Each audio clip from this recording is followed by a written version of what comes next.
In one man, a story and a struggle replicated over and over. It is a mental trauma for sure, but a physical one too. His name is Heorhii Roshka.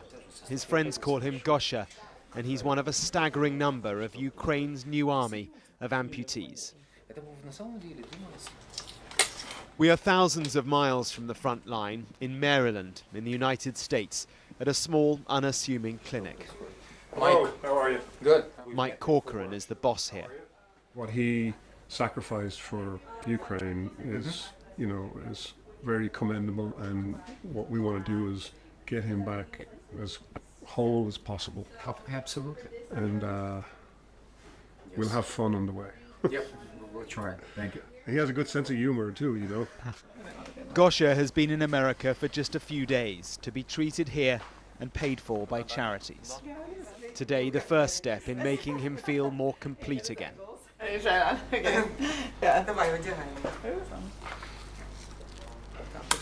This is the power button here. It's a кнопка включения. It's like Terminator. The staff here have spent 2 decades treating American soldiers maimed in Iraq and Afghanistan. Gosha is the 39th Ukrainian soldier to be helped here. He's among a fortunate fraction from an extraordinary number to have lost limbs in this war.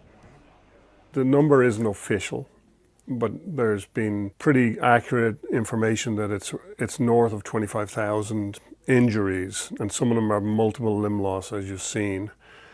That's a stadium full of amputees. You think about that, and it takes time to treat each individual, and it's not something you treat and they're done. It's a continuum. Back to the operation. In conversation with Gosha, a picture of his battle, one which has defined the war, the siege at the Azovstal steelworks 16 months ago. The mortar shelling began, and we went into one of the houses.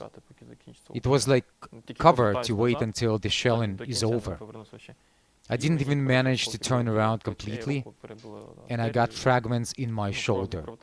It severed the artery. It was a lot of blood. Vasyan started applying the tourniquet. We removed my body armor. I passed out several times. I asked Vasyan, finish me off. And listen to this, reflections of the bunker where he lived and where he was treated. The bunker, it's like a cellar room.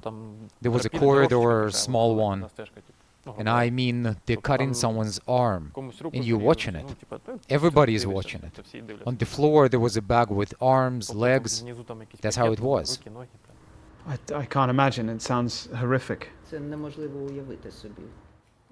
If you watch a horror movie, you will see something similar there.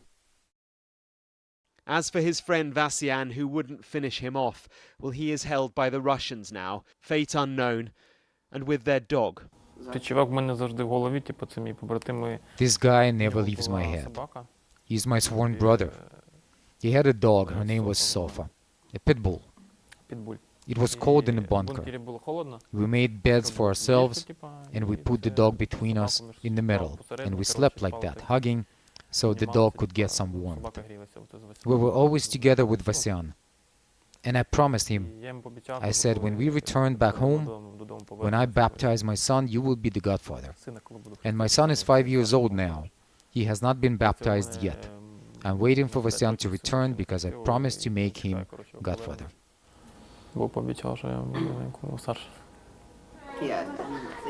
In another room, another soldier and another struggle.